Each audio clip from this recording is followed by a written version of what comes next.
Hi, everyone. Good afternoon. This is Kate Kramer with Advanced CTE. Thank you all for joining us today on our webinar where we're going to be walking through some new research that we just commissioned around the value and promise of career technical education, ways to engage students and parents about the benefits of CTE.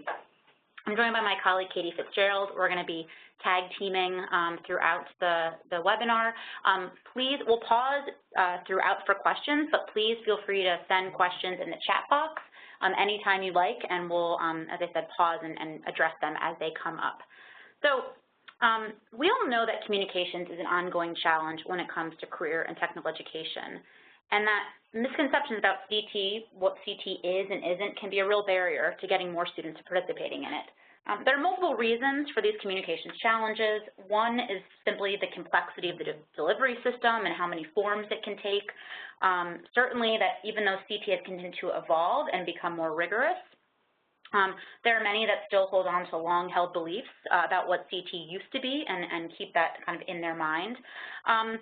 And sometimes CT is not marketed most effectively, which is really the reason that we undertook this research, to think about what are some of those messages, what are the communication strategies to really make sure that CT shines and is the attractive choice to parents and students. So this presentation will share some new research to help you better communicate the value and benefits of CT and recruit more students into high-quality programs. So briefly, what we're going to walk through today are the key findings from this new report.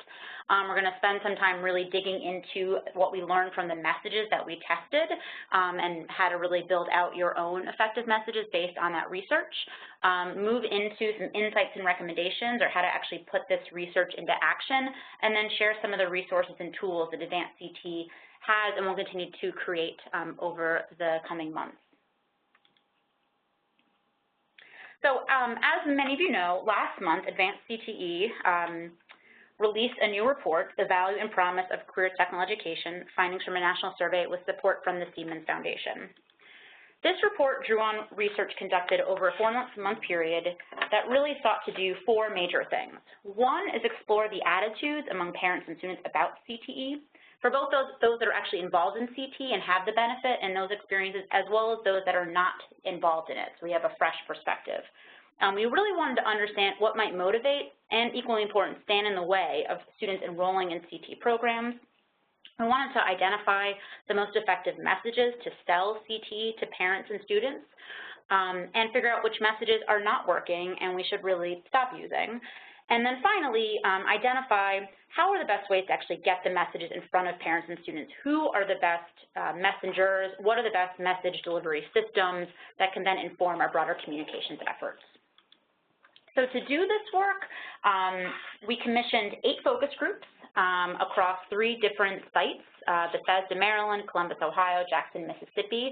That was a mix of both current CTE parents and students, and then as well as what we're calling prospective CTE parents and students. And essentially a perspective would be someone who is not involved in CTE but showed some degree, at least a minor degree of interest in CTE and didn't discount it right out, to really hone in on those that we think are convertibles or kind of our target market for encouraging parents and students to get into CTE. We then used those focus groups, the kind of message that we honed and were able to test, and then tested it more broadly through a nationally representative survey of adults and students, and you can see the breakdowns, which we're going to be spending the most time on today.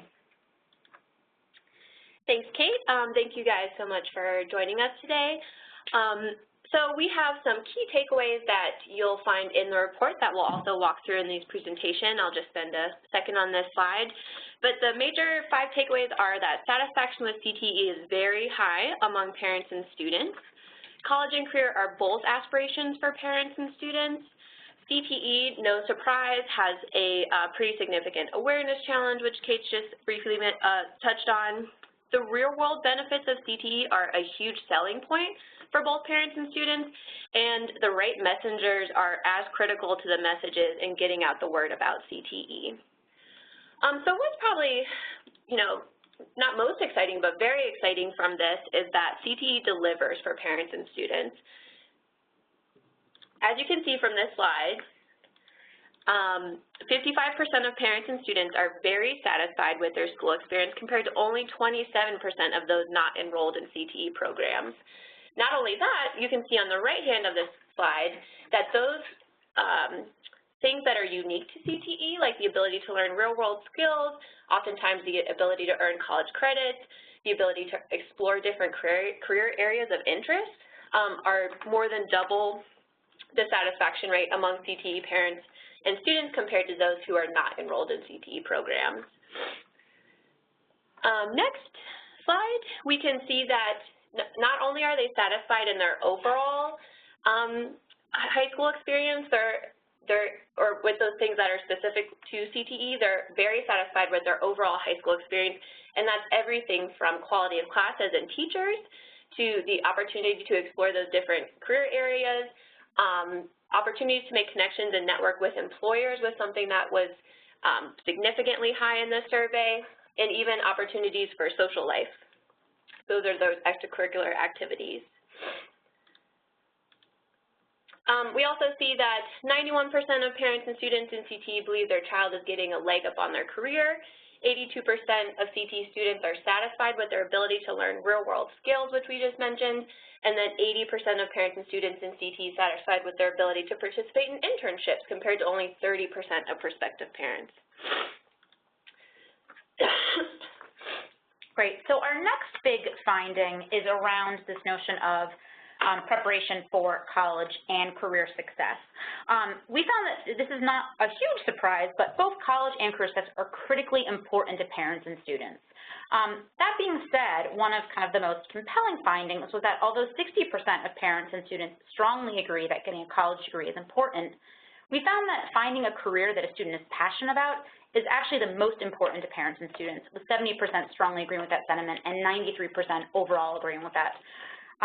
So the idea of finding a career they're passionate about also outweighs having a job that pays well, demonstrating that passion seems to win over paycheck when it comes to parents and students of this age group. And again, specifically for students in the kind of the middle school, high school age. This likely and could shift, you're talking about older students and older learners, but for this targeted age group, you can see that passion kind of trumps all with college and a paycheck then coming up pretty close after.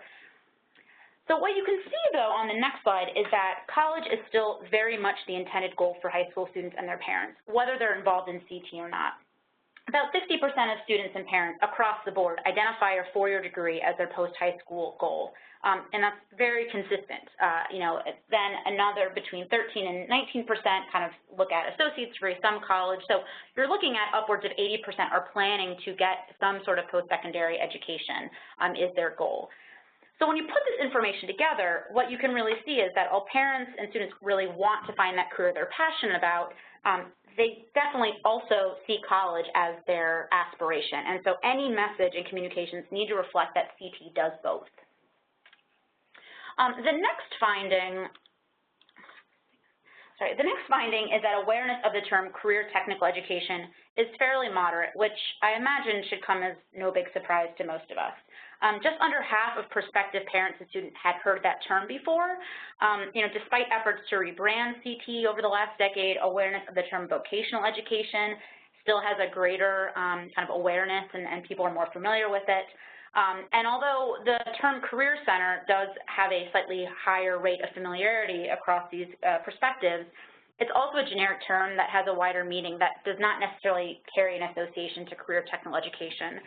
So this just all adds up to the broader communications challenge of not only selling and marketing CTE, but also needing to really back up and explain what career technical education is at a more fundamental level. So one thing that we also found, and we'll dig into this pretty in-depth in a couple of slides from now, but the tangible real-world benefits are very, very attractive to prospective parents and students. Here you can see that 86% of parents wish their child could get more real-world knowledge and skills during high school, and as we saw a few slides back, CTE delivers this in a way that traditional education may not. This is a fantastic opening for CTE. Next, we also see that as I mentioned earlier, what's as important as the messages are those who are using them. So here we see that guidance counselors, teachers, and CTE students and alumni are the top 3 most trusted sources of information about CTE programs. So when you're considering how to engage parents and students, you must ensure that you're using the right messengers to do so. Also, what you're not going to see on this list is employers. They're pretty far down. However, we did hear, especially during the focus groups, that parents and students want to see how those employer partnerships really work, whether that's work-based learning opportunities, hands-on opportunities, mentorship, internships. And so while they might not be who parents and students are going to right off the bat as part of this list, it may be important to bring them in as messengers as you consider your options for enrollment. So next, we'd love to see if there are any questions. If you have any questions on the research before we dive into the messaging, feel free to put them in the chat box, and we can go ahead and take those. If not, we can just kind of move on. We'll keep moving, and we can circle back when questions start to pop up. Great. So now that we have some awesome data about the satisfaction among CTE and prospective parents and students, we can really dig into the messages that most resonated to encourage them and to enroll in CTE programs. And so as you can see on this next slide, we tested 5 messages in our national survey. We tested them, we started using them in the focus groups in 3 different cities. Then we honed the messages and tested them through the national survey. And so we tested them upon on a scale of 1 to 3 for their believability and motivating factors. They could also highlight keywords that they liked and didn't like throughout the messages. And so the last question was a forced choice of the most motivating and least motivating message. And so as we kind of dug into this research, we found that the message around prepare for the real world was the most convincing for parents and students. This builds off the idea that CTE gives purpose to learning through real-world skill building, and students experience tangible benefits such as hands-on training, mentoring, and internships. I think probably most importantly, real-world experiences help connect what they're learning in the classroom to what they'll be doing in the workplace, so it really gives that purpose to what they're learning day to day. Also, what's most exciting is that we found that surprisingly this message resonates with every subpopulation that we measured. This is across race, ethnicity, education level, income level, and geographic distribution. We did not expect that at all. We thought we'd have different messages resonating with different subpopulations, and so I think this is a pretty exciting finding in that while you need to differentiate your communication through audiences, that you can really use this core real-world message as the kind of crux of all the messaging that you do. Also, we found that all subpopulations show CTE's ability to offer these real-world skills as one of the 3 most important elements of their education. Oftentimes, they're not getting it. So, like I mentioned, we had the highlighter tool where students and parents could highlight what words they liked. And so language we found that really worked is listed here, and you can see that, again, it's this real-world skills and practical knowledge, hands-on experiences, mentorships, internships, exploration and passion really resonated. Also, extra advantage for both college and careers, leadership, and confidence.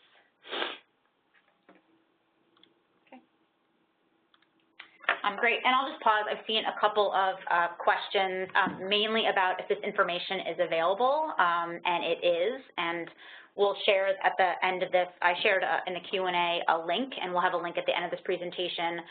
Also, the recording of this webinar and the PowerPoint will be available, and we'll walk through some of the other resources we've created to really unpack this research. There also is a question of whether it was broken down by state. The sample was not large enough to have statistically significant data by state. We did break it down by region and found incredible consistency across regions by every measure. Just like we expected to see some bigger differentiation across potentially income level, education level, race, ethnicity, and similarly found little nuances here and there, a few that we've pointed out, but generally found a lot of consistency in terms of what resonated and what didn't resonate. So happy to, if there's any specific questions, we're happy to go into more depth on any of that, so feel free to chat it. So now that we've walked through the research and the major findings and the lessons from message testing, we're going to spend some time on putting the pieces together and actually make it actionable. How do you kind of take all of this and create your message, create your communication strategy, and start to have that impact? So there are three major insights that then lead into what kind of becomes the core of our messaging. So first of all, the fact that parents and students rate finding a career they are passionate about so highly is a perfect opportunity to talk about how CTE can help students find that passion. You can focus on the ways in which CTE allows students to explore various options, find what they want, what they like to do, what they're good at doing, and also what they don't want to do while they're still in high school and it's a more of a low-stakes environment. The idea of having opportunities to trial and error and try things out is something that's very attractive while still in high school. But equally important is communicating how CTE provides pathways into both college and careers through dual enrollment, internships, and other experiences. In addition, there's clearly incredibly high demand and interest in gaining real-world skills and opportunities for hands-on experiences, as we've articulated in a number of ways already. Given CTE naturally offers such opportunities, you can make sure to not only talk about the real-world skills students gain, but also how students are getting them, by engaging with employers, working on hands-on projects, solving real-world problems, and the like.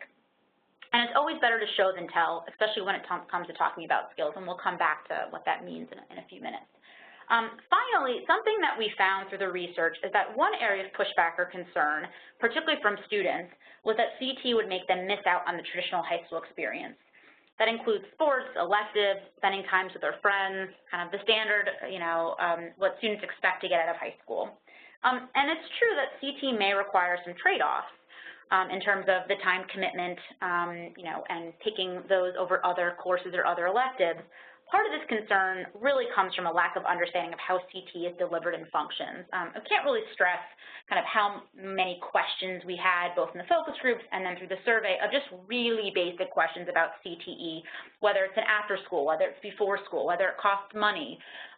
People don't fully understand what this means, what this looks like. There's a real information gap that needs to be filled to make it tangible. So we know that CTE offers so much more to high school students, and we need to share that added value that CTE can bring to high school while reassuring students that they can still participate in extracurriculars and have that traditional high school experience. So when you put these messages together, you would get what we call the core message, or in this case, the core message triangle.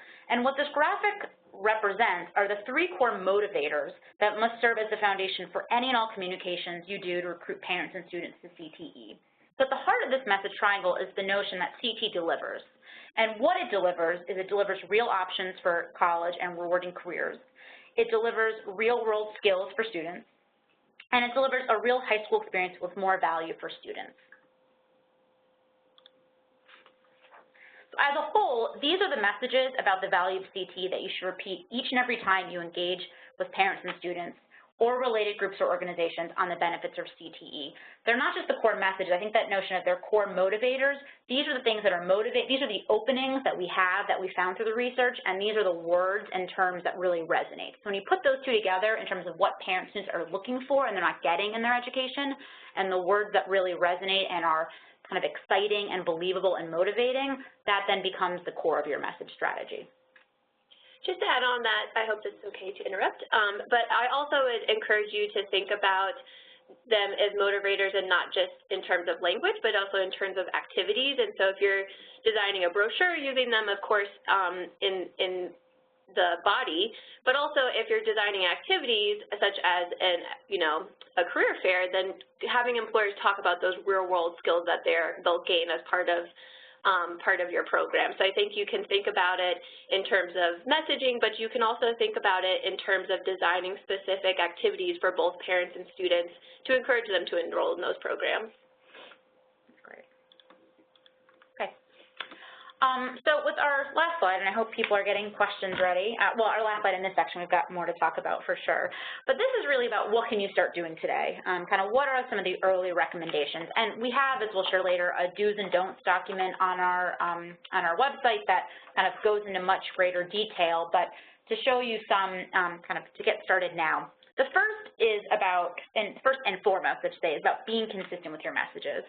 This is kind of Advocacy 101 about kind of having a consistent and comprehensive message that everybody is using regularly to make sure that it really resonates.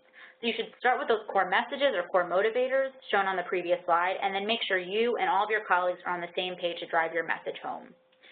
Something that was heard loud and clear throughout the focus groups and the survey was the importance of having student testimonials, in person or otherwise. I mean, this was unprompted. Every single focus group talked about, we want to hear from students. We want from current students, from previous students, students that look like me, students that I know I can trust. They want to hear from these current and former students on why they decided to participate in CTE, what their experience was, and all the benefits they got out of it. It can help build awareness and then build your case for CTE. Another key finding was the importance of localizing your CTE examples. Parents and students want to know how CTE will work for them in their own schools and communities, and are put off by examples they can't relate to. As one anecdote, when we were watching a focus group in Columbus, Ohio, and we had included kind of a summary of a program that was in kind of outside of Dayton, Ohio, in a small community, they said, well, that's great, it's Ohio, but we're totally different from that community, so this can't apply to us, even though it absolutely applies to them. So even if the program seems similar, having it be local, having them be able to connect to explain the nuts and bolts of how CTE is delivered and provide an opportunity to highlight the specific partnerships with local colleges and employers that are recognizable to them. So next, as we discussed earlier, parents and students see college as a major post-high school aspiration. Whether we agree with that or not, and we could have a whole conversation of whether we agree with that or not, we can't set up CTE as an option for students not going to a college and expect the majority of parents and students to be interested. It's critical that we stress the ways in which CTE students are prepared for both college and careers to attract more students.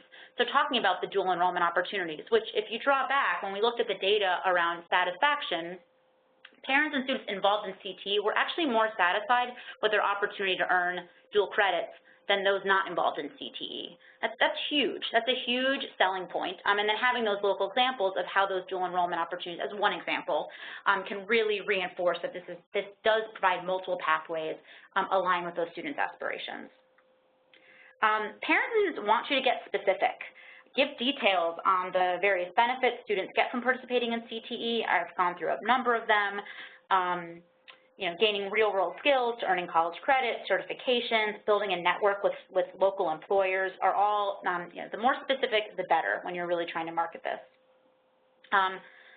Next, for any true recruitment strategy to be successful, you need to get to those closest to parents and students on board and on message. Teachers, counselors, and local partners from businesses and colleges were identified as some of the most trusted sources of information on CTE and need to be activated and informed about which messages to use.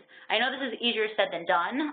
There's obviously a lot of work in terms of how to actually reach them, how to convince them, how to provide them with the supports they need to carry the message forward, are all things we can come back to, because that's obviously no easy feat. But the closer the individual is the student and parent, the more trusted they're going to be.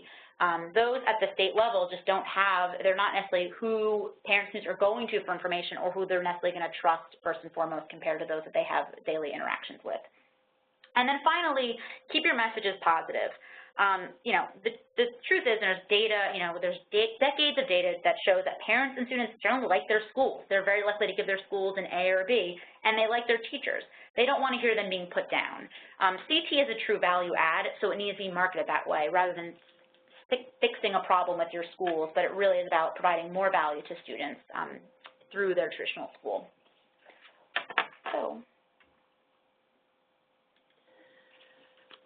So we've created quite a few resources for you all since we've launched this about a month ago. And so we have those all on our website at careertech.org, but if I could just walk through them for a minute, that'd be great.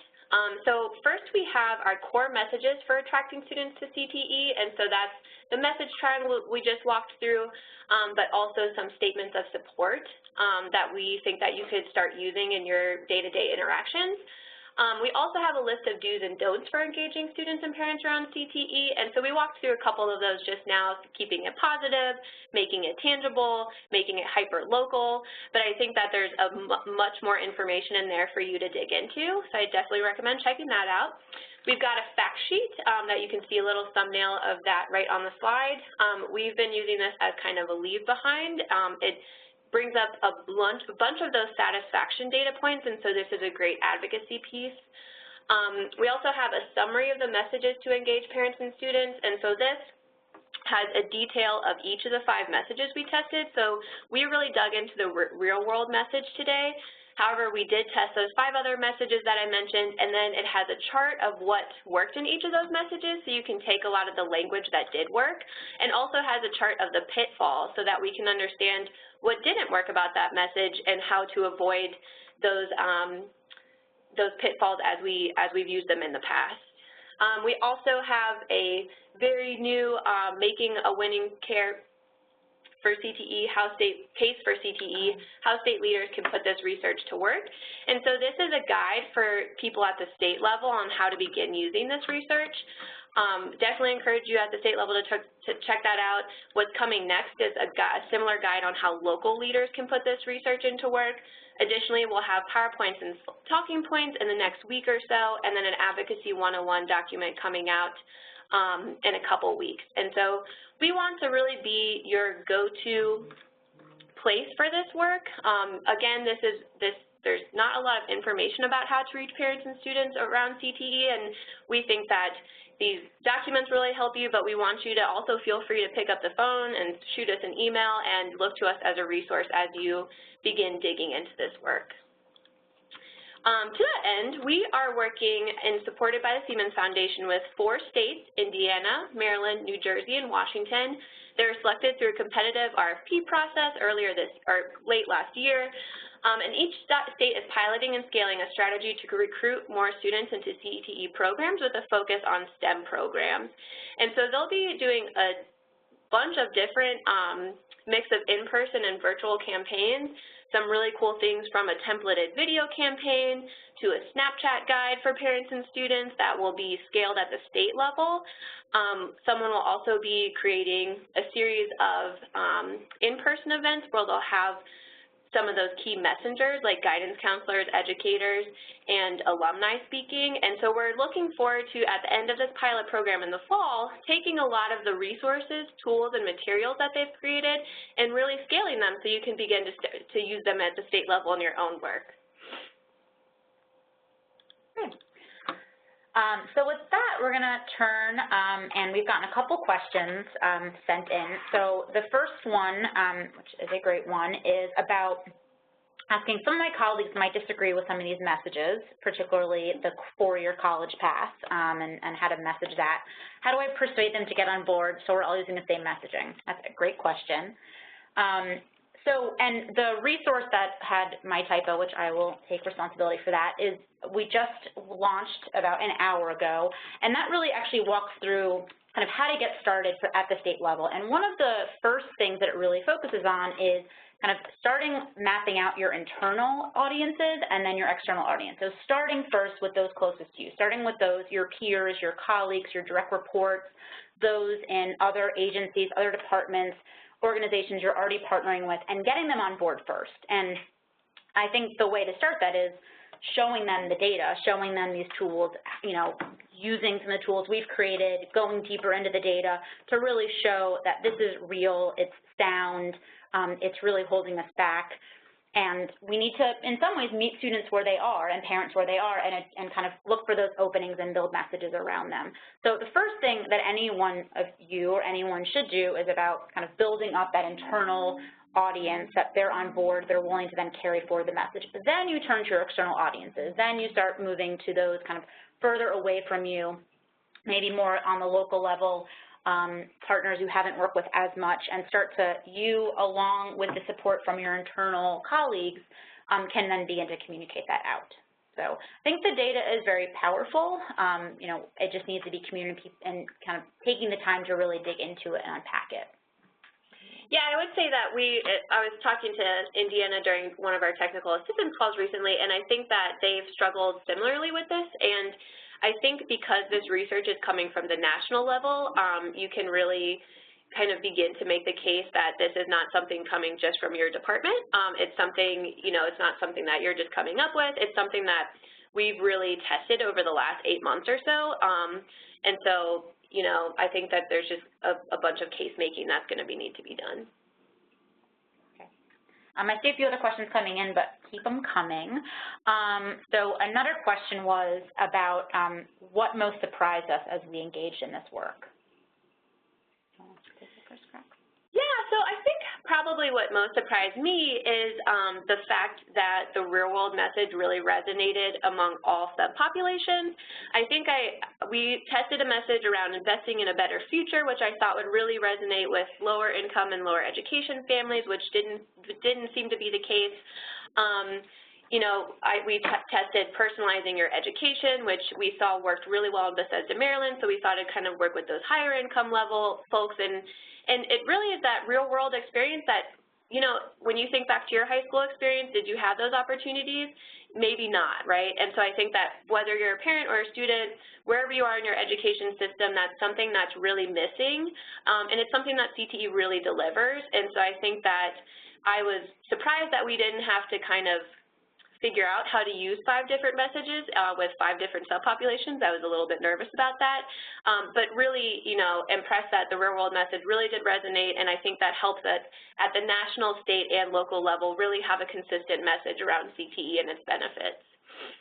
I mean, one of the things that, so certainly the kind of consistency was something that I think surprised all of us going into this.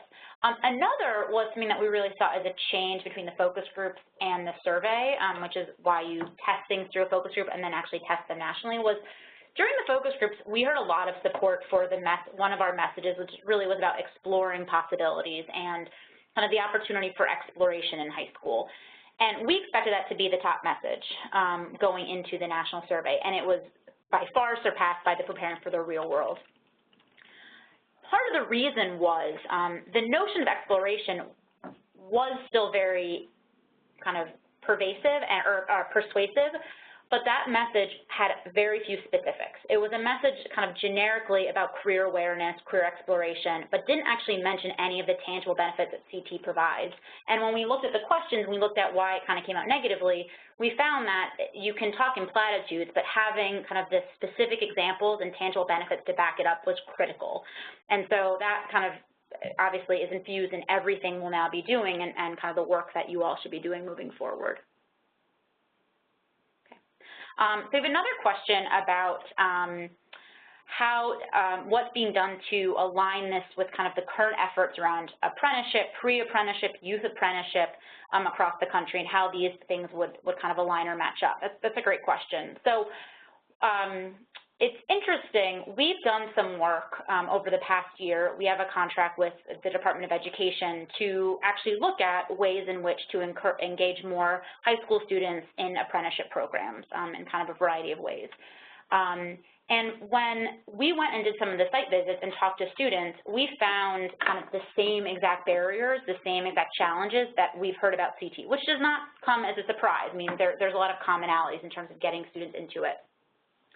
And really what we heard from the students, which absolutely was reaffirmed through this research, was that they needed to see that there was both kind of college and career pathways, that no student or parent wanted to enter into a youth apprenticeship or pre-apprenticeship or apprenticeship if that was terminal. They needed to know that there was kind of college credit, that there was articulation opportunities, and this was part of a broader career path.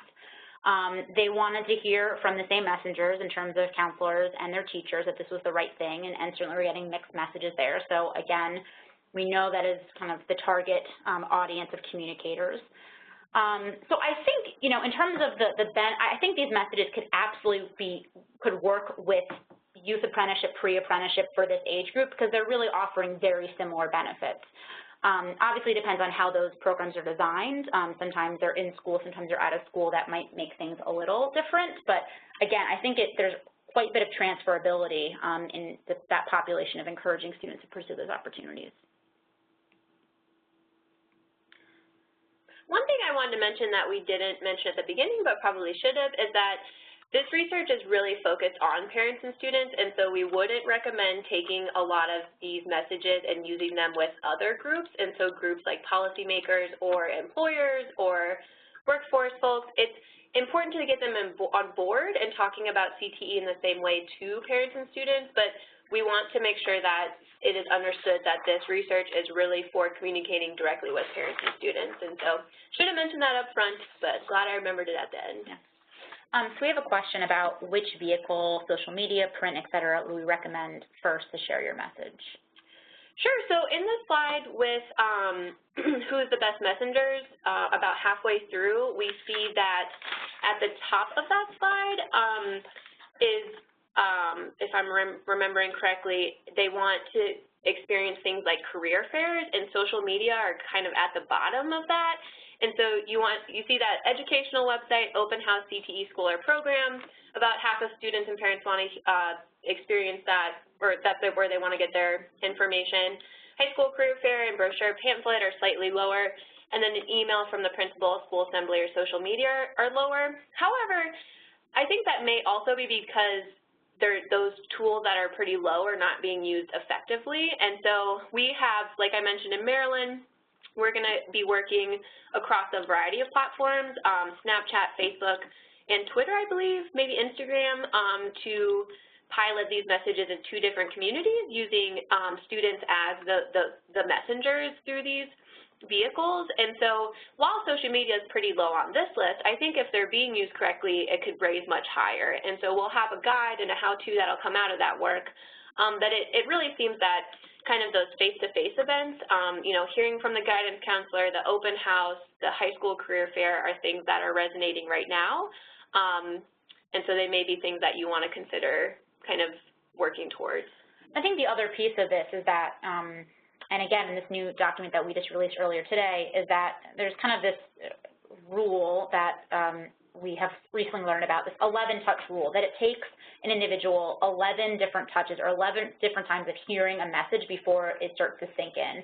And so what's most important is that, I mean, there probably is, the first way they're being communicated with is important, but what's even more important is that whether they're hearing about it in one way, it's then being reinforced in multiple ways. So that you are creating print materials that are then backing up and aligned with what you're using on social media and what brochures are being handed and what's on your website and what information you're providing to your schools to put in their newsletters and to put on their websites, so that it's really consistent and everything is reinforcing one another.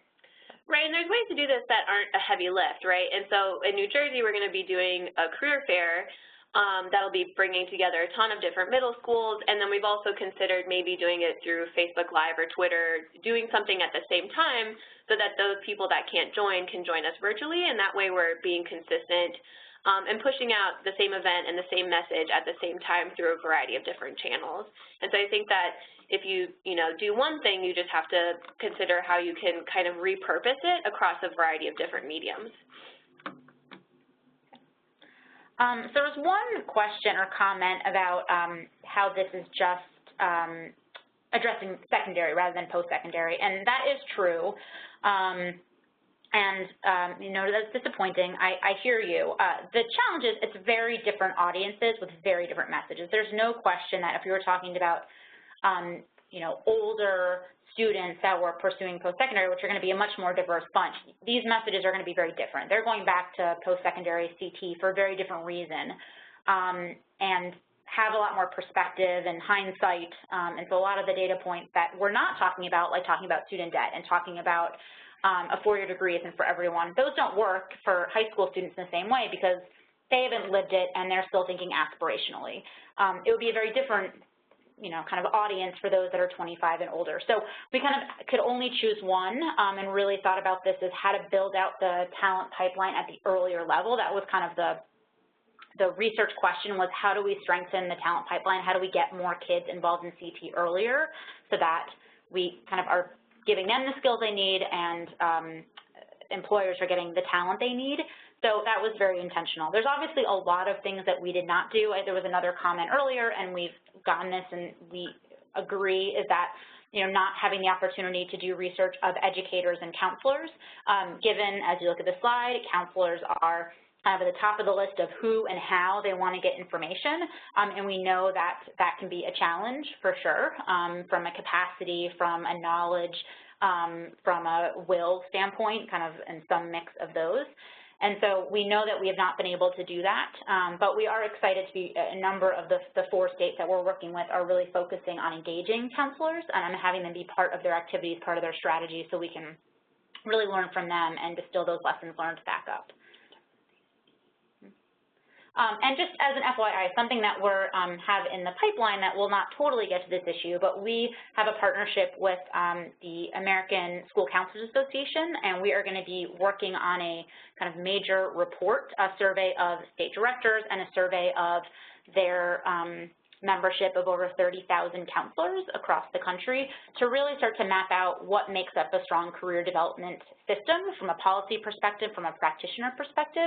And so while that isn't really about messaging and communication, it's a great opening to start to connect the dots between these systems and think about really where are the kind of pain points, where are the biggest gaps, and where from a policy, but also from an advocacy and partnership perspective, can we start to close some of those gaps and get everyone on the same page.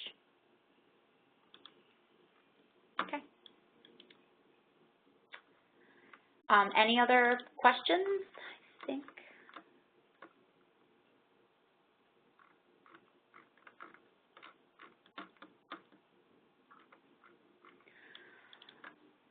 Well, absent any other questions, I want to thank you all. I'm going to kind of put the last slide back up so you can see where to go for more information. As I shared, we'll be sharing back out. We'll be posting this webinar for those your peers who may have missed it, along with we rolling out a number of new resources over coming days and weeks. We're very open for ideas of what you need. We're very much here to help you. So if there's something that's not on our list of resources that you absolutely need to do your work, please let us know. Thank you very much for your time and have a great day. Thank you.